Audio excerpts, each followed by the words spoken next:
Good morning.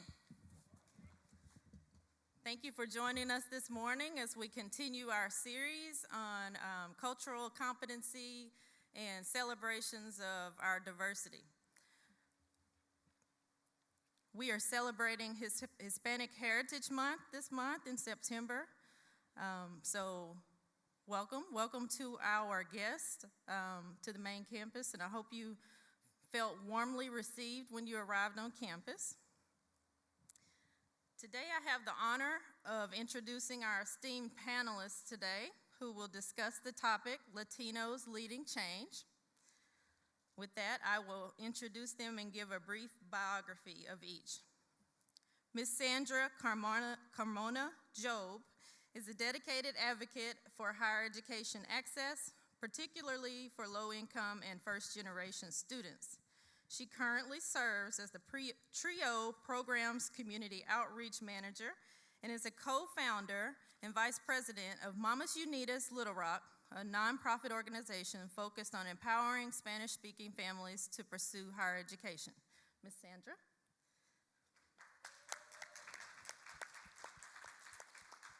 Jorge Gonzalez is the Director of Business Inclusion at the North Little Rock Chamber of Commerce. A first-generation Mexican-American, Gonzalez has spearheaded initiatives to grow the Chamber's support for minority and women-owned businesses. Jorge, thank you for being here. And Itzel Velasquez is the Capital Access Manager at the Little Rock Kiva Hub. In this role, she is responsible for facilitating microloans to local entrepreneurs. Beyond her professional responsibilities, Itzel is actively involved in various community organizations. Itzel, thank you. And our moderator today is Mr. Mayo Johnson. He is a pillar of community engagement at UA-PTC. He is teaching professor of computer science here and serves as the chair of our Cultural Diversity and Community Involvement Committee and has extensive experience moderating discussions on race, equity, and social justice. This panel discussion is a valuable opportunity to celebrate the contributions of Latinos in Arkansas and explore the various ways they're leading change in their communities and careers. Please give a Diamond Dog welcome to our panelists today and enjoy this discussion.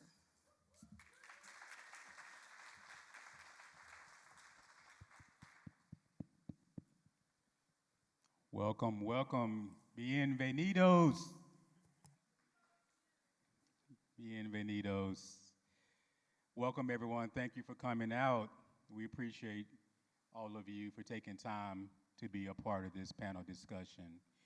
We will have Q&A, so please get your questions ready. I'll prompt you when we get ready for Q&A, but get ready. All right. Let's get ready to get started, panel. Panel, this year is the 70th anniversary of Brown versus Board of Education. And please give me your thoughts as we talk about this Supreme Court ruling that started the process of ending segregation. And so tell me your thoughts on the legacy of that. Itzel, we'll start with you. Yeah. Well, first of all, I just want to say thank you to UA-PTC. Thank you, Mayo, for having us today. I did feel really welcome. I enjoyed listening to reggaeton music as I was getting ready to be on the panel, so thank you for that. As I reflect on the 70th anniversary of Brown versus Board, I'm grateful for all of the strides that we have made in education for students, but I do acknowledge that there is a long way to go. It's also very fitting that this is National Banned Book Week, and so just a reminder that obviously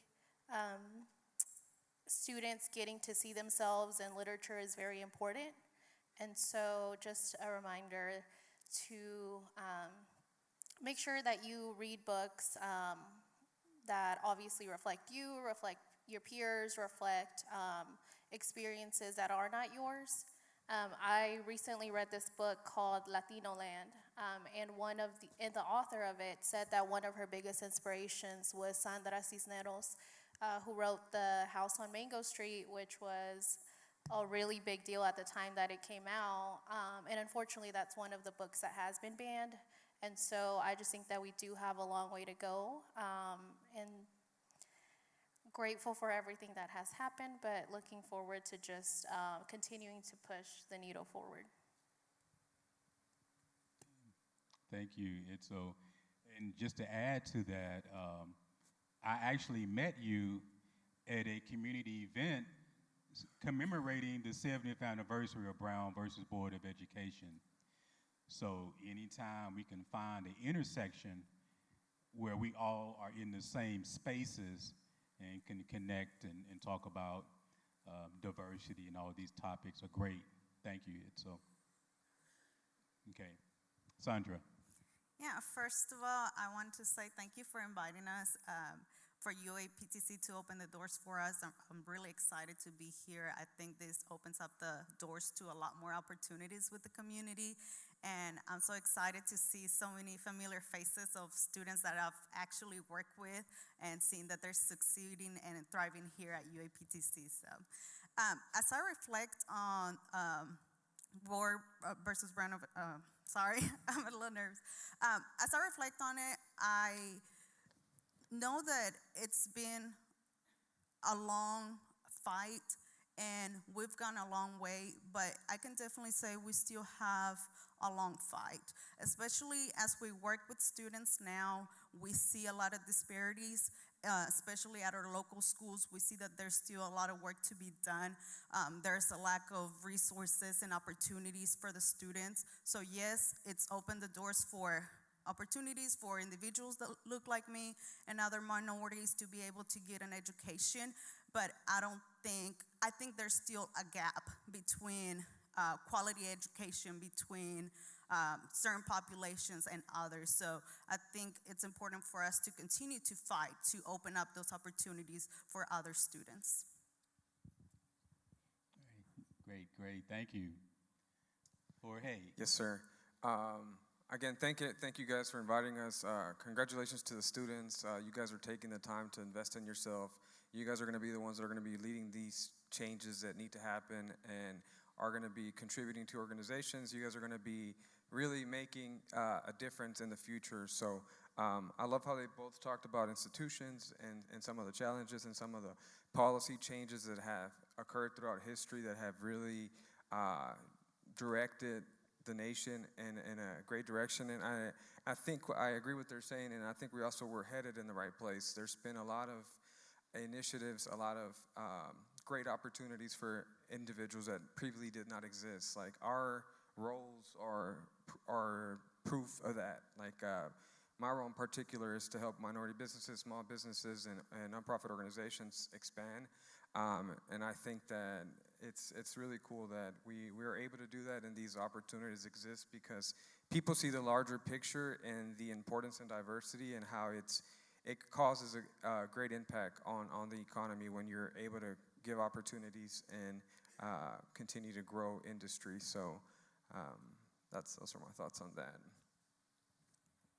All right, thank you. So as we talk about next, civic engagement, one of the biggest ways of civic engagement is voting. This is voting season. Can you talk about the differences with, first, Hispanic and Latino? Let's talk about that. As we talk about diverse communities, let's talk about what it is to be Hispanic, what it is to be Latino. I can tackle part of Go ahead, that. Sandra. So with the Hispanic and Latino, a lot of times we use it interchangeably.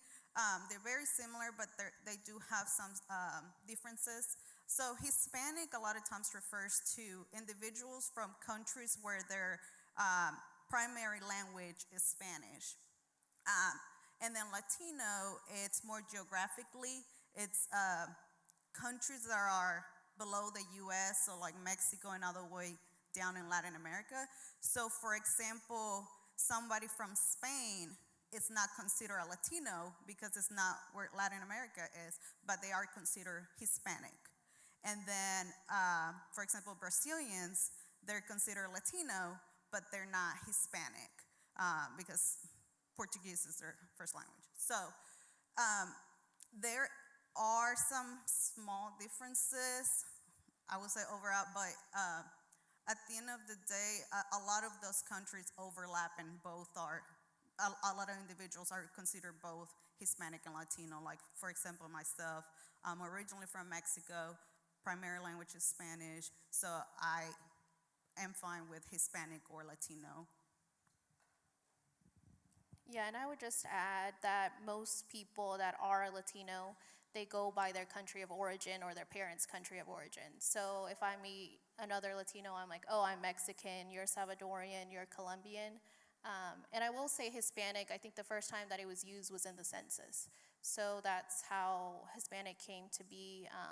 But yeah, I think most of the time, people go by their country of origin, and then you can even go further than that because we're all Mexican here on this stage, but I'm from Chiapas, she's from Guanajuato, so then you go into like, oh, what state are you from in Mexico if you meet another person of the same country of origin?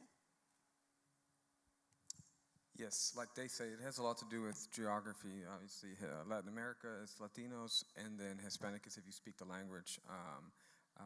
But it's really just tied to, like they're talking about, like it's like our United States, like every state within the country is different, and they have their own languages, their own belief systems, their own way of celebrating and music and arts and food. So it's, even within the umbrella of Latino, there's a lot of different cultures in that. So it's a complicated but very interesting dynamic. Okay, thank you. So again, civic engagement, this is voting season, election season. Can you talk about that in the Hispanic community and the other diverse communities? Okay, how do we promote civic engagement? Well, I would just say I think we need to promote civic engagement on a state level. There was recently a report that came out, a national report, that said we're last in voting in Arkansas. So we need to get all Arkansans voting, all Latinos voting. And I think part of the problem is if you're first generation, going to college, there are a lot of organizations that are helping you to fill out your application to get scholarships. I don't know that there's that much being done in terms of civic engagement, like teaching individuals who are just turning 18, who are U.S. citizens, who are Latino, like this is how you register to vote. And so I think we need to do more in terms of getting that information to students. I will add, we are still in time for anyone who has not registered to vote. October 7th is the deadline to get registered. And so highly encourage anyone who hasn't done that yet. And so we just need to make a bigger effort to support providing information. And so I know there's been different events on campus, and I know that there's other organizations that are holding voter registration drives. Okay, thank you. Yeah. And I want to add that, with the Hispanic Latino population, especially here in Arkansas, or if, we get really specific, let's say like Southwest and other areas where it's high concentrations, some individuals might not be able to vote for one thing or another, but that doesn't mean they can't engage and have that civic engagement. And if you're a student that you're like, well, I can't vote, but you can still have your voice heard. You can lobby behind somebody that stands up for your values or volunteer with them. You can have your voice heard and really broadcast the needs of the community and see how you can be involved. So it's not necessarily just, oh, I can't vote, so I'm not doing anything about it. But it's like, okay, if I can't vote, what can I do to ensure that there's still individuals that have my best interest in mind and that will represent me well? What can I do to get them in a position where they can advocate for me? Okay, thank you. Yes, I think when it comes to civic engagement, it's all about action. Like you gotta, regardless of where you're directing your decision, it's getting people to do it. So it's up to the individuals and us as people to do the research and decide. But the biggest thing is just take action and you know, get your voice heard. So I think it's about action again. But a way to do that is promoting, you know, for people to do the research, understand, know policy, know whatever side they want to pick and show up. So. I just remembered something I wanted to add. If you haven't heard of VoterView AR, you can check if you're registered to vote there. Also, the clerk's office has uploaded a sample ballot, so you're able to see candidates that are running for different offices through that website. Okay, thank you. So, can we talk about barriers that you've overcome in the Hispanic community?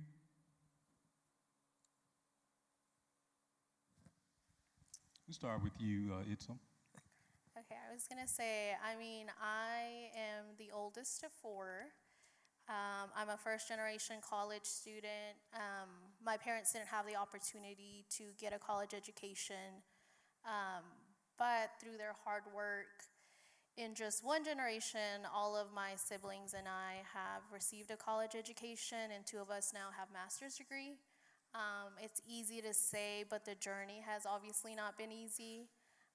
We grew up at a time, I think, where there weren't many resources for students going to college that were Latino. I think growing up, I knew only one other lady that had gone to college. And even though I had the grades to go to college and, you know, I was heavily involved, I just didn't have the roadmap. And so an organization like Mamas Unidas at the time would have been a really big help. But it was kind of like figuring out on your own how to go to college, how to apply for scholarships. And so I think the process itself was just difficult because I didn't have the knowledge. I think going to campus, it's challenging sometimes because you're the first person in your family to go to college. You don't know about clubs. You don't know that there's so many free resources. And sometimes I feel like we're afraid to ask. We're like, oh, where's the counseling center? I need, you know, all of these resources, and you kind of are afraid to ask. So I feel like that's a challenge that I faced. I think in my professional career, just being a young woman can sometimes be challenging in terms of creating space for yourself. Being in leadership roles is all about finding your voice. So I feel like these past 2 years has really been about just finding my voice in different spaces, especially as I take on leadership roles. Okay, thank you. And then for me, it was something really similar as far as gaining access to higher education, which tells a lot of why now I work with higher education because of that. But since Itzel touched up on it, I wanted to bring something else up, which is representation and role models. So growing up, you know, you see TV, movies, and who are the successful women? They're tall, they're skinny, they're white, which is not like me at all, right? So it was hard for me to visualize myself in a leadership position, in a higher position, because people that look like me, they were portrayed as workers, maids, cooks. So it was hard to actually think about college or doing something greater for myself, right? So thankfully, I was able to find a few role models here in the community, but it was really hard. But those individuals really made the difference where they pushed me and told me that I could do better for myself and that I could go to college. Even with the TRIO programs that I now work with, you know, they made a great impact in my life and made college possibility. So that's a huge barrier. And also as far as representation in different areas of the community, it's really frustrating, and it's getting a lot better.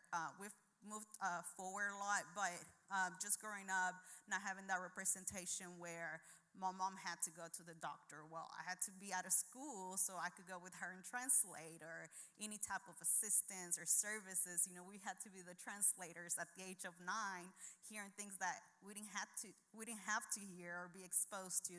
So having that representation was definitely a barrier, and I feel like a lot of times it made us grow up faster than we should have. But I love being able to see that representation is growing, whether it's when you walk into a bank or even the store anywhere else. But I definitely think there is still a barrier that we have to continue to overcome.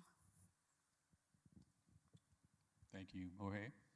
Yes, sir. So I'm the oldest of 3. Grew up with a single mother. We traveled a lot, and I feel like one thing and my mother came here from Mexico when I was born, before I was born. So one of the thing about like immigrant communities, I feel like sometimes they stay in their silos, like they're isolate themselves, and that could be challenging when finding resources. So growing up, there was a nonprofit in our neighborhood. It used to be called La Casa, a lady named Lupita Chavarrial, I think. But it was through those organizations that I was able to meet people from different backgrounds. They provided a lot of leadership opportunities. Even as a young age, I was a teenager in a group learning about, at the time it was Stamp Out Smoke, right? It was really not about what the organization was trying to accomplish, but it was much more of what skills it was providing. It was providing collaboration skills. It was providing an opportunity for me to figure out what my strengths and weaknesses are. So some of the barriers that I've overcame is understanding that, you can't do it alone. You don't have to, but getting involved, volunteering. I think volunteering is something that has helped my career a lot. I started at Children International back in 2016 doing just internships, and then an opportunity grew, and they hired me to do some work for them. So I feel like just kind of, even if it's not what you want to do for the rest of your life, just go and kind of get those skills, sharpen those skills, and that's how you break barriers. I think it's education, building relationships, and investing in yourself. But it takes time, but I think it's worth it. Okay, thank you. So this is really a follow-up. How do you leverage your career to lead change in the community? Start with you, Jorge. Okay. I was very fortunate because I was hired, Daryl Harwick, the president, he's actually here, so shout out to my boss. I'm very fortunate that that's what he wanted to do. He wanted to create spaces. He wanted to increase, their representation within the chamber. So I feel like it was and I kind of manifested it. I met with a friend, and I told him, hey, I want to do this, capacity building, community outreach. I had done a year in AmeriCorps, so I really didn't get paid well, but I learned a lot. And I feel like that really, it gave me something that I could build on. After that, I went and do some other stuff that paid well, but it wasn't really what I enjoyed. So that's why, going back to you guys that are going to be in the workforce, it's like, even if you don't like it right then, it's like, at least know that that's not what you want to do. So taking action. So I was very fortunate that my job is actually to create these opportunities. So it takes a village. It's not just one person leading. We have a great team. I work alongside them on several of those initiatives. So I think that's one way that my experiences and my understanding of the needs that are in that for those people being one of them, I think also played a role, because a lot of the people that I work with now, I work with them either in the service industry now, they own their companies and they're starting new stuff. So I feel like not burning bridges and keeping up relationships has helped me continue to, what was the question? To my experiences help the... Yeah, leveraging your career to lead change in the community. Right. So yeah, that's how I was able to leverage that. It's like, oh, I know you, and I know you're in a different endeavor now. We can work with you and see how I can help you get connected to what you need. So that's building relationships and networking. Okay, great.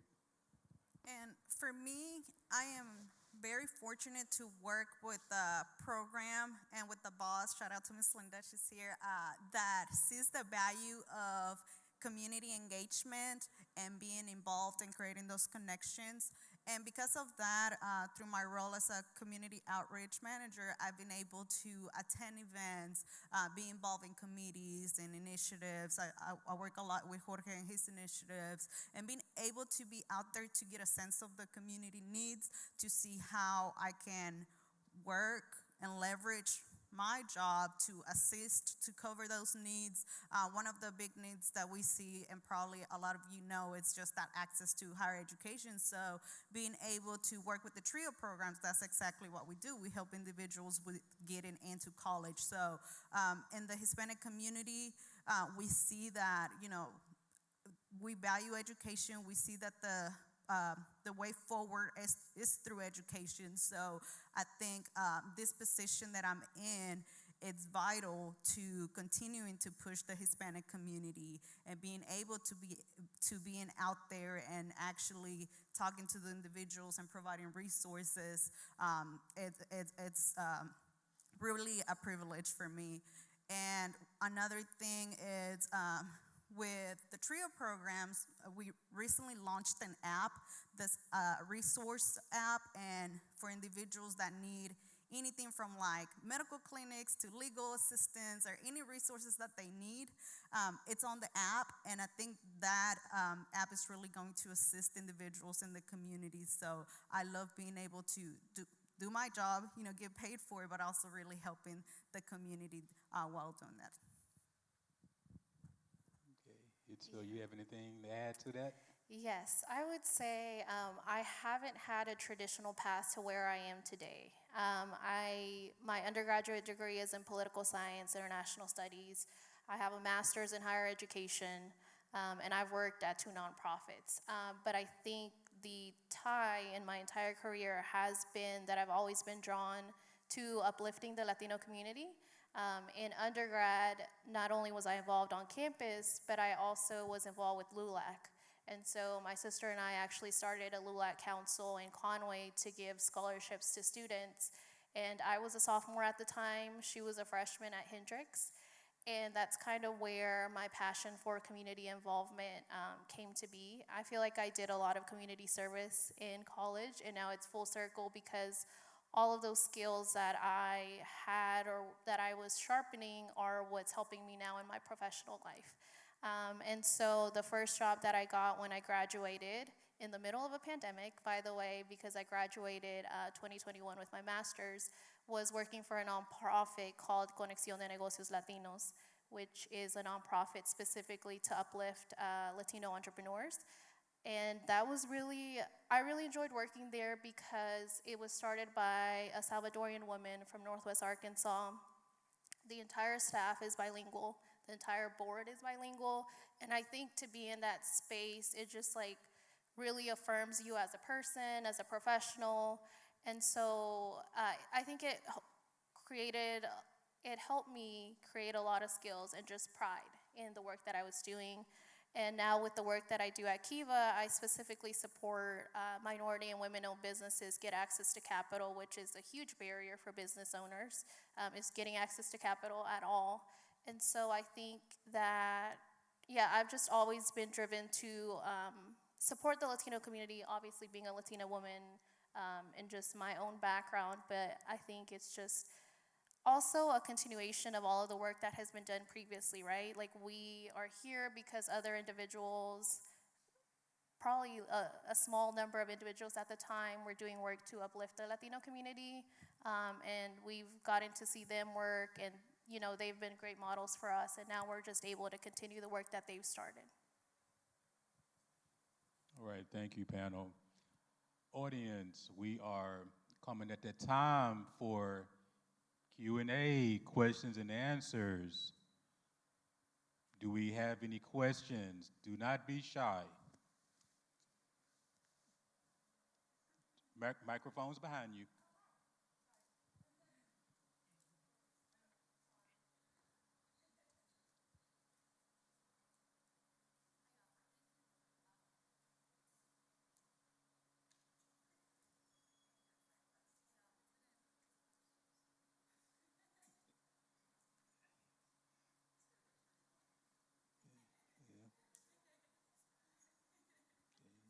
Hold on.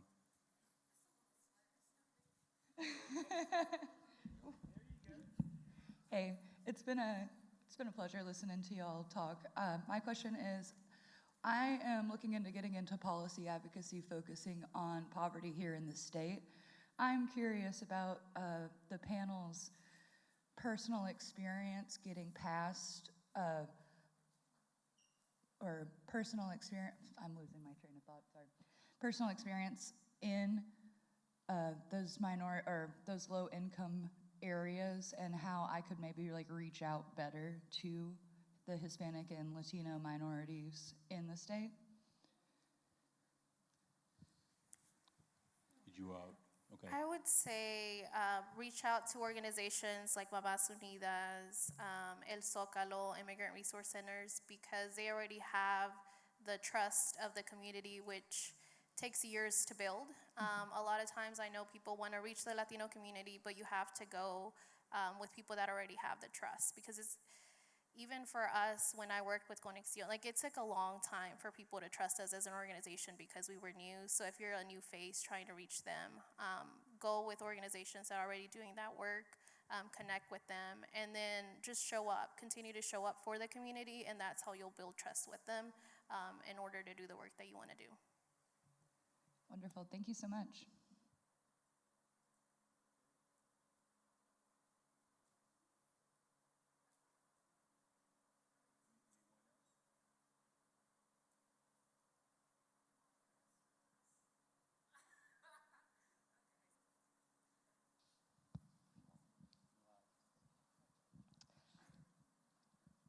Hi. So I found some of your discussions about resources and having access to resources very interesting and inspiring. So I would just like to hear how resources helped grow your careers. So just to clarify, was a question about accessing resources? Or how resources help develop you professionally. Gotcha. Okay. Well, shameless plug here. If you want to access resources, of course, we have the mobile app that I run. I definitely encourage you to download it. It's EOC at LR. There are flyers at the back. And there's also information about college and tips on professional tips and resume building and all that. But as far as resources and accessing them, it's more of like showing up to events, being involved in organizations, because that's how you build up your skills and that's how you build up your resume.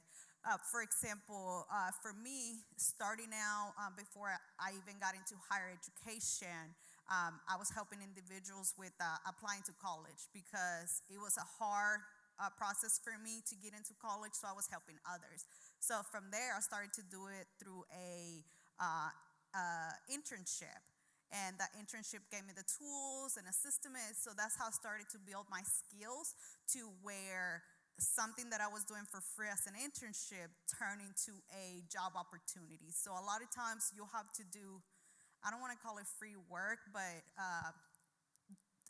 leveraging experiences where they're not necessarily paying you to be able to get the experience that you need for your professional life, if that makes sense. Yeah, it's free work, but it's okay. And I agree with what they're saying. Like, if you're thinking about growing your career, what are the things that are going to help you get there, right? So it's skills, it's people, it's projects. So it's no matter how small it is, it's like either volunteering within the university and understanding. I feel like the biggest thing is understanding what people's needs are and how to speak to those needs. Whether you're selling, whether you're in the nursing industry. Obviously, some positions are going to require more training than others, but the biggest thing is like somebody somewhere has a need that you can help solve. And if you think about it, every organization or business is either doing a service or a product. So I think it's understanding what you want to do. Maybe you don't want to be in the front. You want to be, working somewhere quiet. Like, I think the biggest thing is like you as students figuring out what are your strengths and weaknesses. And one way that you figure doing that is by showing up and, learning that what goes on and then growing from that. You don't know who you meet here today that 20 years from now, they might have a company and they'll remember you and they'll be like, hey, you want to come and work for us. So a lot of the times organizations do on-site training. Like they just want to have somebody that is willing to learn, open-minded, and has the time commitment to help them solve their problems. Because at the end of the day, that's what you guys are doing. You guys are solving problems, and that's what employers want to see. They want to see somebody that's committed, somebody that's willing to invest the time, and somebody that's open-minded to their needs. Yeah, and I would just add that networking and professional development are really important, especially as you start out your career. So going to networking events, one of the first organizations that I joined when I started my professional career was Create Little Rock, which is a young professionals group through the Little Rock Chamber. Actually, North Little Rock has North Little Rock Connects, which is also another young professional group through the North Little Rock Chamber. So joining those organizations has been really important because you meet other young professionals in like a very casual environment. You get to network. Like they said, you never know who you'll meet. Another organization that has helped me a lot, especially being a young woman, has been the Junior League of Little Rock. And so joining that organization and being around female leaders and women that are just doing really great work, but also doing service for the community, that's also been a really good networking opportunity. And then besides that, it's just investing in yourself. Hopefully your employer is willing to invest in you and send you to conferences. I would not be the professional that I am today if I didn't take the time to go to, whether it's a week-long conference, a day conference, or just any type of learning, because obviously learning happens all the time outside of the classroom. And so you just have to be looking for those resources and invest in yourself so that you can learn new skills and become better at your job, but just have skills that can be transferable in any job. Thank you. I had a question. How do you guys deal with racism? Comentarios que les atacan cuando quieren crecer y luego les pegan con un comentario racista. So I'm reading this book called The Courage to Be Disliked. It talks a lot about separation of task. You really got to understand that other people's journeys are different than you. So I've never met anybody that's having a good day that wants to make somebody else's day worse. So you just got to understand that it's not you. Personally, it's been a long time since I've experienced people with that mentality, but I think a lot of it is it's lack of understanding on their behalf. So it's like what you want to do is you don't want to take it personal. Even when, let's not even talk about not just racism, but people with negative attitudes. It's like you have to understand that it's not something you did. It's their journey. At some point in their lives, they have experienced somebody that was mean to them. So it's like you have to understand that it's not your job to make sure that they're good. Obviously, don't accept disrespect, but you just have to understand that there's always going to be those people in your life that are going to try to bring you down to whatever they're going through. So it's just separation of task, and I encourage you guys, if y'all haven't heard the book, it's an audio too, The Courage to Be Disliked. And not everybody's going to like you, and that's okay. But you just have to know what your goals are, what the goals of your organizations are, and how can you continue to build on your experiences, growing with the company as well. So I think it's existed since the beginning of time. There's always going to be people that don't like you for whatever reason, and biggest advice would be like, don't take it personal. Like you do what you can to make yourself better, and that's a good way to do it. What works for me, I would say. And I would just add that I think a lot of people do have, stereotypes about our community, specific communities, like the Mexican community, Latinos in general. But all of us have biases. All of us have blind spots. I think that it's really important, especially for me as a Latina woman, just to make it known that I'm Latina and Mexican, because I feel like that just creates spaces for other people to do that. I will say there were parts in history where Latinos were afraid to speak Spanish, where it was kind of like you have to speak English, because if not, you're gonna, be discriminated against. And there were times that people were overtly discriminating, against the Mexican community. But thankfully now we're in an environment where people see Spanish as a tool, right? Like you're bilingual, you can speak English, you can speak Spanish, and it's something good. But I will say it's just important to be really rooted in your culture, whether it's your family or finding friends, young professionals, where you can share those experiences in a safe space. Because you probably will face those moments, but you want to have those people that you can rely on and say, hey, this happened to me, and they can help you navigate it. Because you are going to need to learn how to navigate those moments. But I think just finding community support in order to navigate your career path.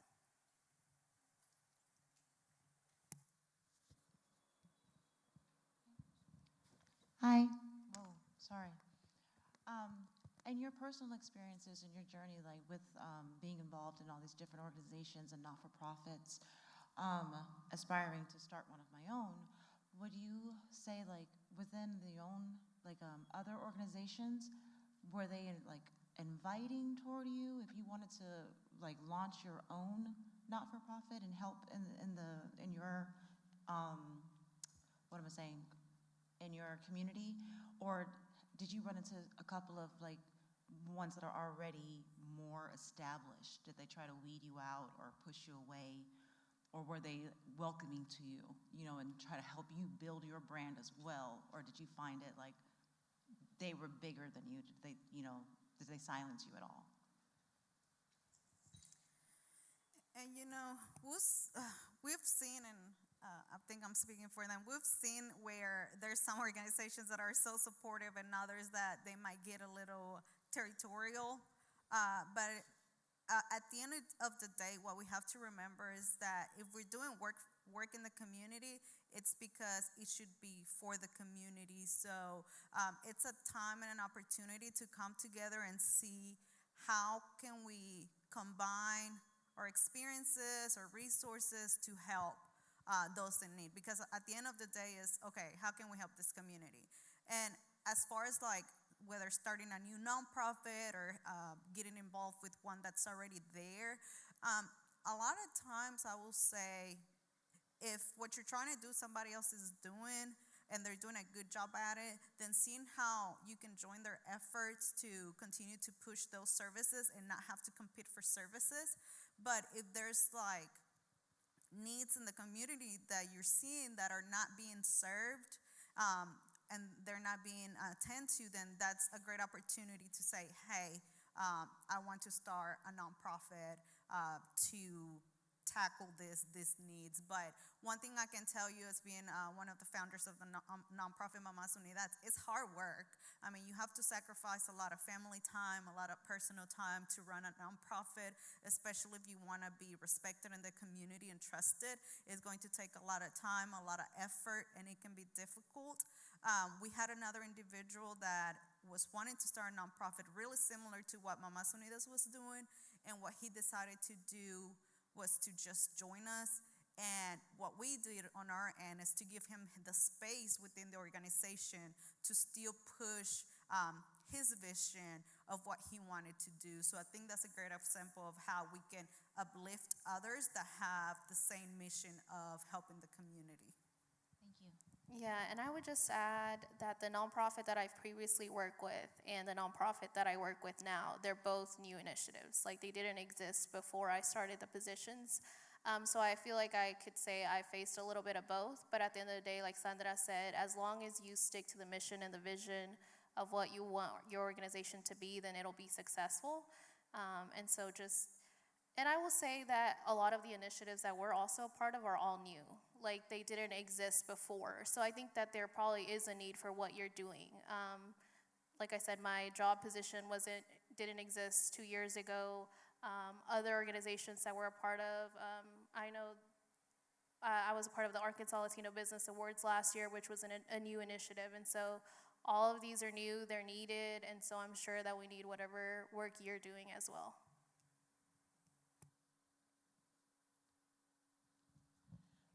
Hi, hello. I just wanted to say you guys are great, by the way, for doing this, and I respect all of you. But I wanted to ask, is there any advice for you or any of you, or to say to us for anyone that wants to start a nonprofit? So I was thinking about starting like a soup kitchen for the homeless maybe. I know that's probably not as related, but I know you guys have worked with nonprofits before, so I just thought I'd ask. You want me to? So with us, when we started the nonprofit, a great resource was the Boeing School of Law. They have students there. They have like a legal clinic there, and they have students that take on projects, and they're the ones that wrote, that helped us create the bylaws and apply for the IRS tax number. So they really helped us with that.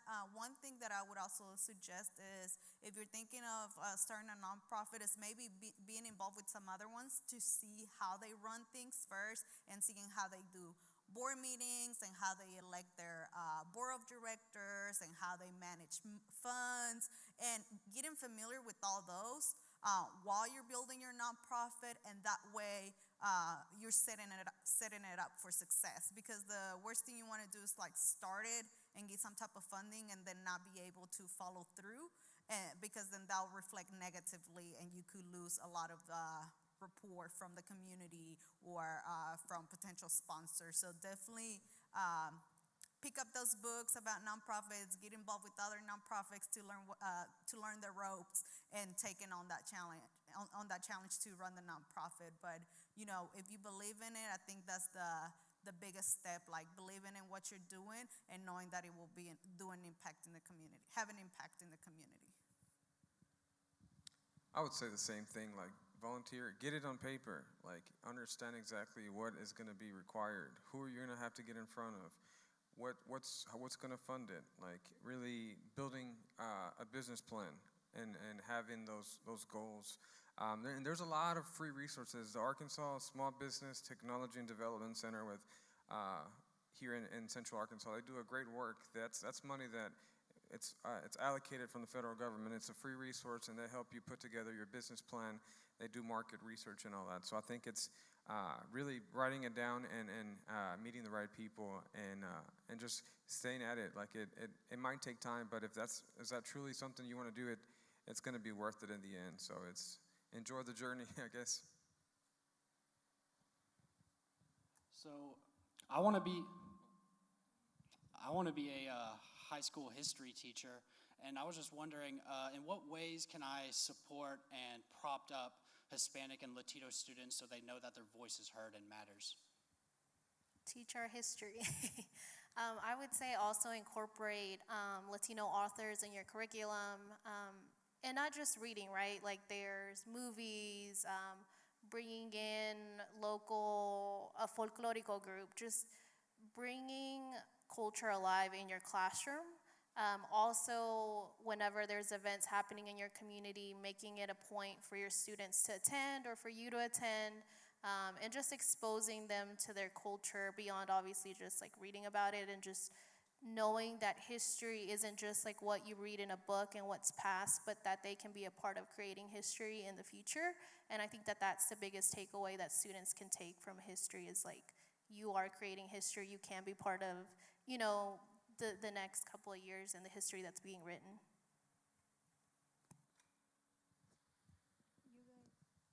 Okay, any other feedback on that?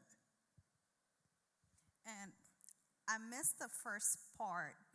Did you say you were going to be teacher? Did you say you teach? He said a high school teacher. Okay.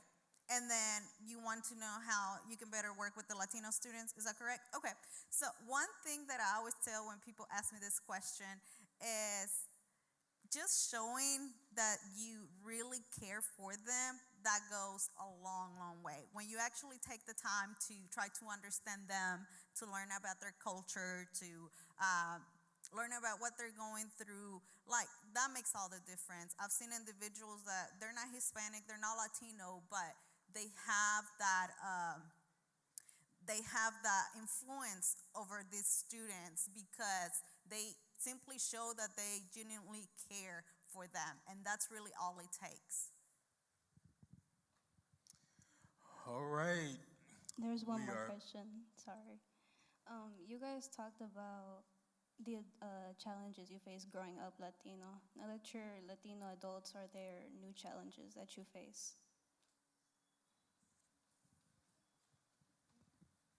So you're talking, yeah.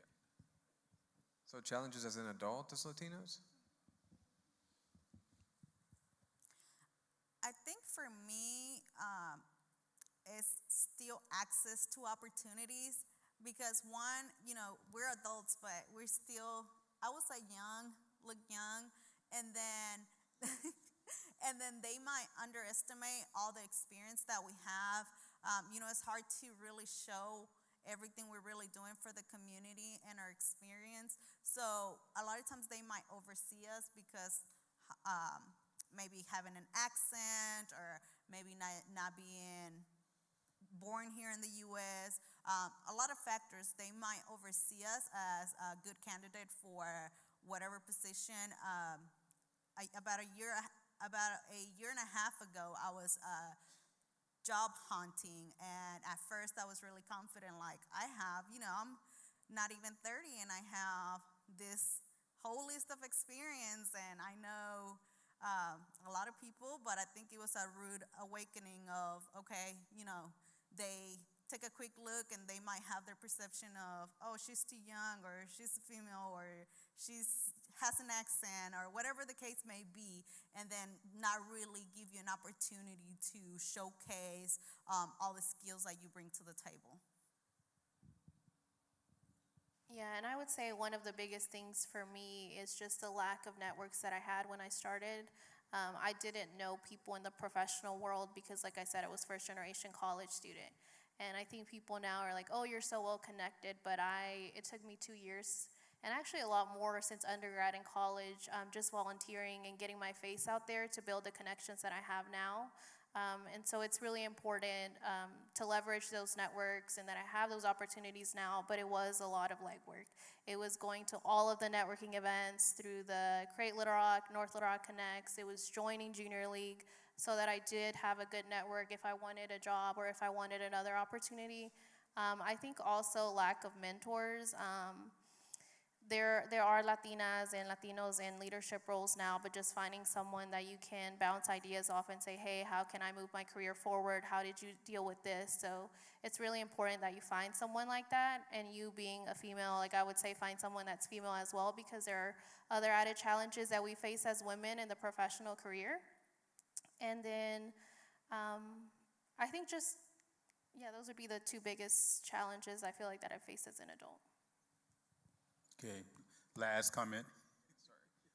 I would say not just as a Latino, but as like a young professional, it's like a universal thing. Like I think that mental health is very important, and reflecting on your past and really understanding where you want in the future is important. So regardless of where you are in your life or whether you're Latino or or not, it's important for you guys to take the time to.